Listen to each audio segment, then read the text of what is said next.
Hey everyone, in my last how-to video I showed you how to get absolutely massive bunny hops.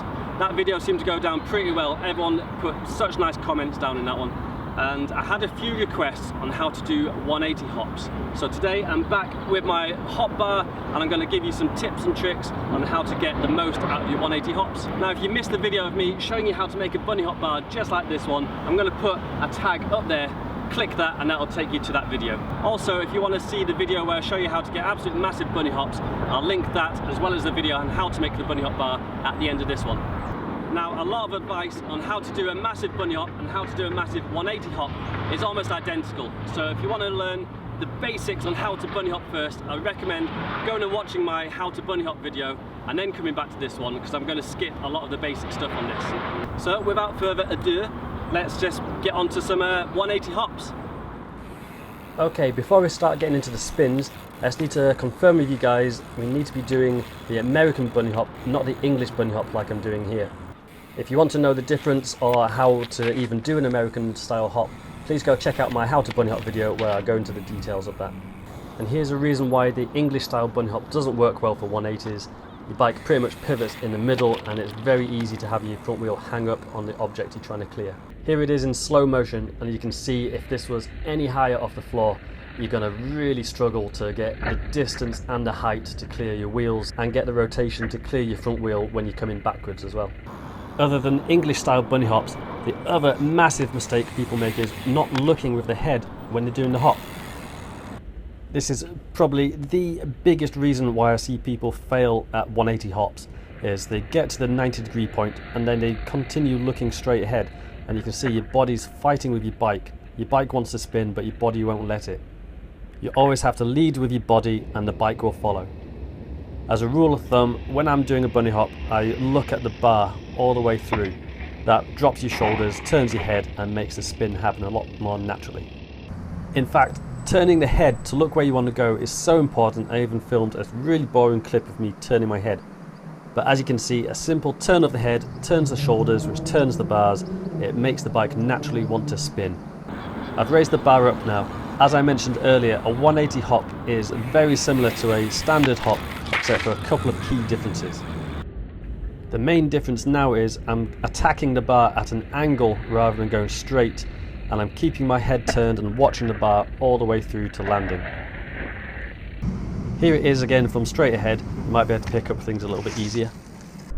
So like I said, initiating the start of the 180 hop, I'm coming in at an angle and carving into it. I'm hopping it just like I would a normal hop, except I'm looking at the bunny hop bar all the way through, and when I've cleared over it and ready to land, you need to remember to pedal backwards so you can roll out of it. So I've raised it up again, and you can see hops now becoming a little bit more exaggerated, and slow-mo again, getting the preload in there still, the snap of the arms is still there, and the extend for the landing. You may have noticed the tuck isn't quite the same as a standard hop as well, but we'll get onto that in a minute. I've now moved the bar up to the current world record. This is 1 meter high and become a little bit of a struggle. I'm not going to slow-mo this one. I reckon I can go higher. I want to see how much I can beat the world record by. After a few attempts, this is the highest I could go. This is 115, so 15 centimeters above the world record, so I'm pretty pleased with that. I got a few different angles of it and in high frame rate, so let's get into some details, shall we? So here's what you've been waiting for, how to beat the world record 180 hop, step by step. Firstly, the carve. So this is the momentum you're setting up right from the beginning that carries the spin. The whole 180 is set up at this point. Also, the general rule is if you're right foot forward, you'd spin left, and if you're left foot forward, you'd spin right. This isn't vital, but it just makes everything link up a little bit easier, so I'd recommend doing it that way. The next step, just like a normal bunny hop, is the preload. This is when you compress down into the bike, you compress the tyres, and then explosively jump upwards again. The more you put into the preload, the higher you will get. The next step, again like a normal bunny hop, is the front wheel lift. The only difference at this point is I've already begun to slightly turn my head, and you can see my left shoulder is starting to dip slightly. Again, just like a normal bunny hop, the faster and harder you lift the front wheel, the higher the bunny hop will be. Then straight after the front wheel lift is the rear wheel lift. Now I talked to you about this in the previous Bunnyhop video, so go check that out if you want to know how to lift a back wheel. But worth noting at this point, look how much I'm looking over my left shoulder now. My front wheel's starting to turn and I'm looking directly at the bunnyhop bar. The next step is the tuck. You suck up the back wheel using your feet and let the bars level off. I'm still looking directly at the bunnyhop bar, and unlike a straight bunnyhop that I do, I don't let the bike tuck up to the side of me. I don't know why I don't do that in a 180 hop, it just doesn't seem to work out for me. Often at this point the front wheel is actually dipped down lower than the bar, but I'll show you from a different angle, you'll be able to see it a little bit better. The next step is to extend those legs, waiting for the impact. At this point I'm starting to take my eyes away from the bunnyhop bar and try and figure out where I'm going to land. Don't worry if you haven't quite made 180 degrees, you'll still be able to roll out of it with your backwards momentum. And then you've got the landing. Now hopefully if you're trying 180 hops you can already ride backwards or fakie a little bit. The tricky thing about landing fakie from a big hop like this is you got to brace your legs for the impact but still have them flexible enough to allow them to pedal backwards. Often landing this and riding out is one of the hardest things about a 180 hop. I tend to land with my front wheel still turned.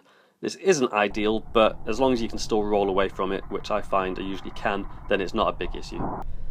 Okay, so here's a different view, slow down even more. You can see the angle of approach I'm carving in at here. The higher it is, the more angle you need to go at.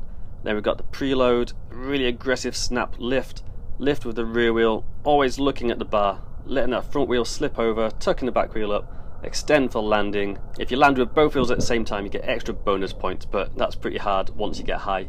And then ride away, backwards from the landing, and there you have it, a 115 centimeter 180 bunny hop. So there you have it everyone, that is how to 180 hop and then get potentially world record level hops. As I said, the world record at the minute is 1 meter, that's 1 meter 15, so unofficial record.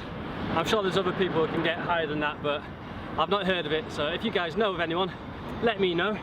If you have any questions or you feel I've missed out any tips, please feel free, say in the comments, let me know, let everyone else know, and I just want to get this the best tutorial on YouTube and get everyone getting their 180 hops the best they can. Just to repeat, the most important thing with 180 hops, with anything to do with trials riding and bike riding, if you want your bike to do something, you've got to make your body do it first. So remember, look where you want to go and the bike will follow. As I said at the start of the video, if you'd like to learn how to make your own bunny hop bar, or even get my advice and hints and tips on how to get massive bunny hops, then please feel free to check out my other videos, and if you like the channel, please subscribe. So go out, get fluent at your hops, and I'll see you next time. Catch you later everyone.